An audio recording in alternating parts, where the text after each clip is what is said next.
J'ai entendu un autre truc. On dit que t'as été mordu par un cobra royal. Oui, c'est vrai. Mais après 5 jours d'agonie épouvantable, le cobra est mort.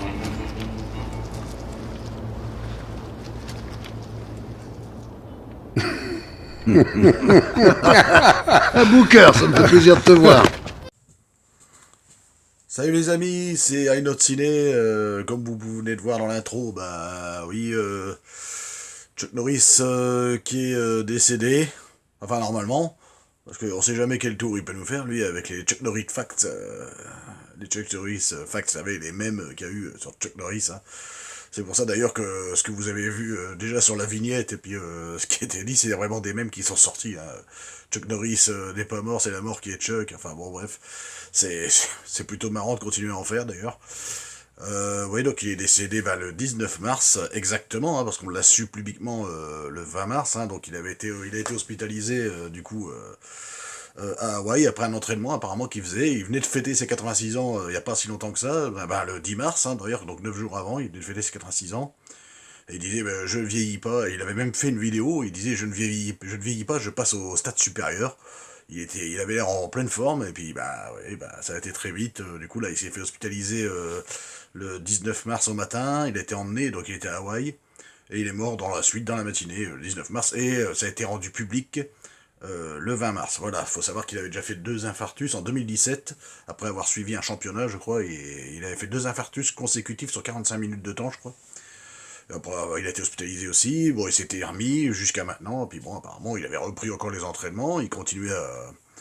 Puis bon, voilà, c'est venu d'un seul coup, comme quoi on dit.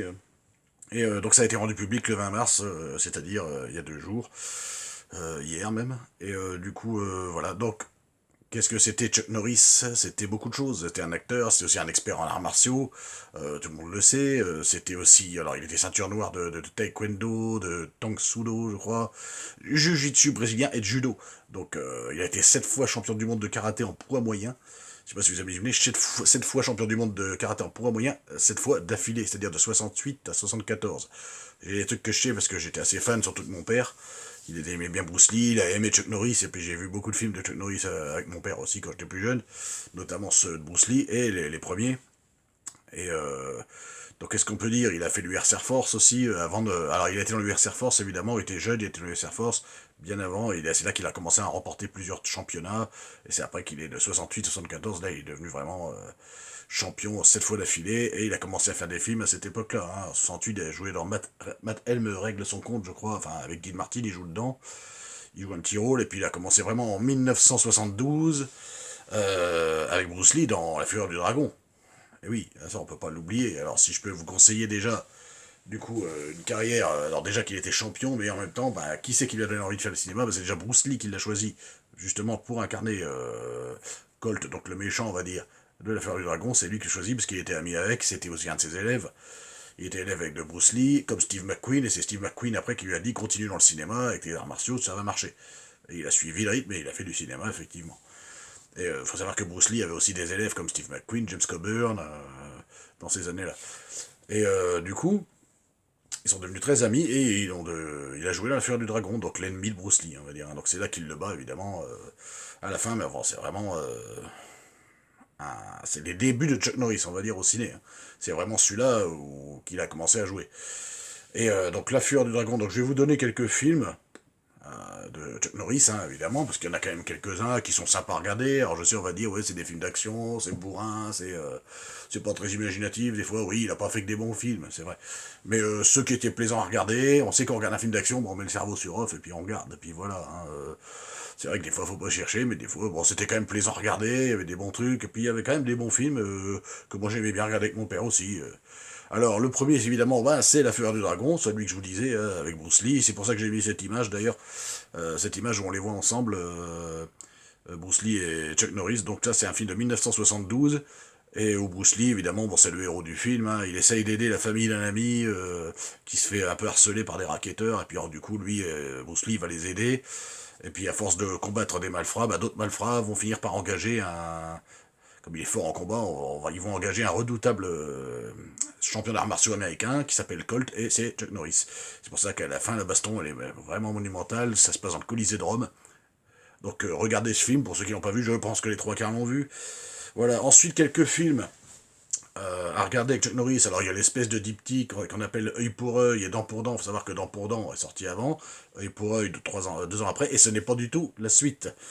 Les 2 titres se ressemblent, Dent pour dent et pour œil, mais ce n'est pas du tout une suite, ça n'a rien à voir. Dans Dent pour dent, il veut venger son ami et coéquipier, ainsi que la femme de son ami il veut le venger parce qu'il s'est fait assassiner, enfin les deux se sont fait assassiner, et dans Œil pour œil, c'est déjà un Texas Ranger, déjà dans le film, et il essaye d'arrêter un trafiquant d'armes joué par David Carradine. Donc vous voyez, c'est complètement différent, c'est pas du tout la suite. 2 petits films d'action bien sympas à regarder déjà. Ensuite, un film qui sort un peu de l'ordinaire s'appelle Horreur dans la ville de 1982. Alors là, il joue un shérif qui essaie d'arrêter un tueur à la hache. Il y a un peu moins de karaté, bon évidemment il fait toujours un petit peu d'arts martiaux, mais c'est plus un film d'horreur qu'un film d'action, on va dire. Ouais, c'est plutôt un policier thriller d'horreur. Ensuite, qu'est-ce que je peux vous dire? Il y a Sale temps pour un flic, aussi, qui est plutôt un film policier que d'action, il y a un peu d'action aussi, de Andrew Davis quand même, de 1985, donc là c'est un flic qui essaie d'arrêter aussi, c'est un détective privé, qui essaie d'arrêter un trafiquant de drogue colombien, alors qu'il y a une guerre des gangs qui commence à se propager dans la ville. Donc c'est plutôt intéressant, il joue un peu mieux je trouve dans ce film déjà. C'est un film d'action, policier, bien basique, mais il y a un peu plus de jeu au niveau de Chuck Norris, je trouve. C'est pas que des saltos, ni des coups de pied dans la tête, comme il dit. Comme il dit, je mets les pieds où je veux, Little John, mais c'est souvent dans la gueule. Ouais, mais c'est pas dans celui-là.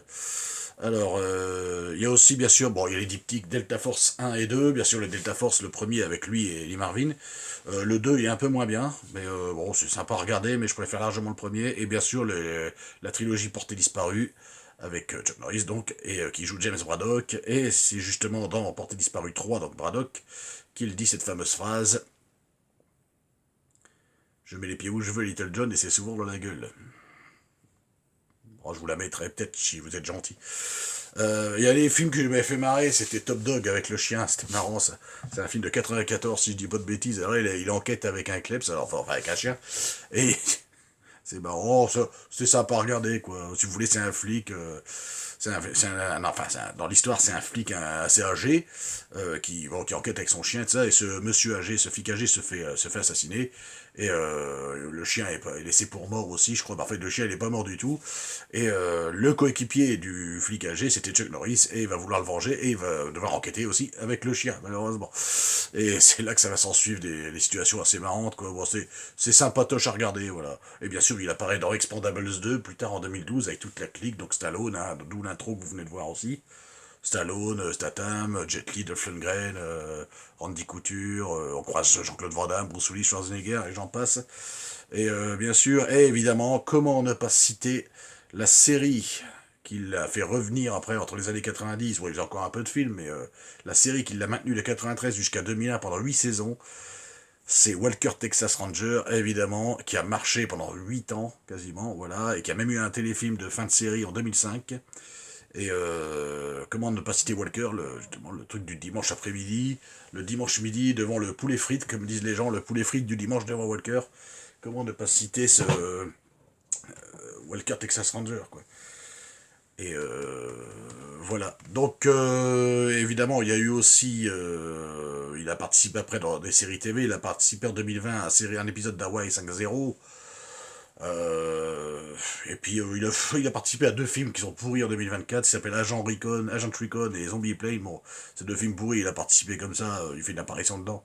C'est vraiment pas terrible, mais on se souviendra toujours de ces films, du champion qu'il était, et surtout de Walker Texas Ranger qui continue de passer. Et il va avoir un hommage, d'ailleurs, je crois que ça va passer sur TMC pendant toute une journée et toute une nuit. Ils vont passer des épisodes de Walker, évidemment, avec son ami Trivette, CD, Alex Kyle, la procureure, enfin voilà, tout ça c'était vachement bien, ces petites aventures, ces petites scènes d'action qu'il y avait aussi dedans, où il se battait encore comme un dieu. Voilà pour cet hommage à Chuck Norris. Alors ça c'est tous les films que vous pouvez retenir, mais il y en a encore bien d'autres. Pour les fans, je pense qu'il n'y a pas de limite.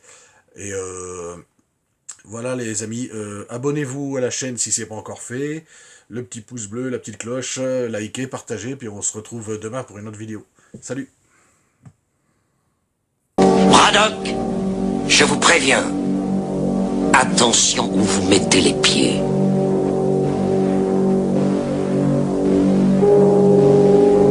Je mets les pieds où je veux, Little John. Et c'est souvent dans la gueule.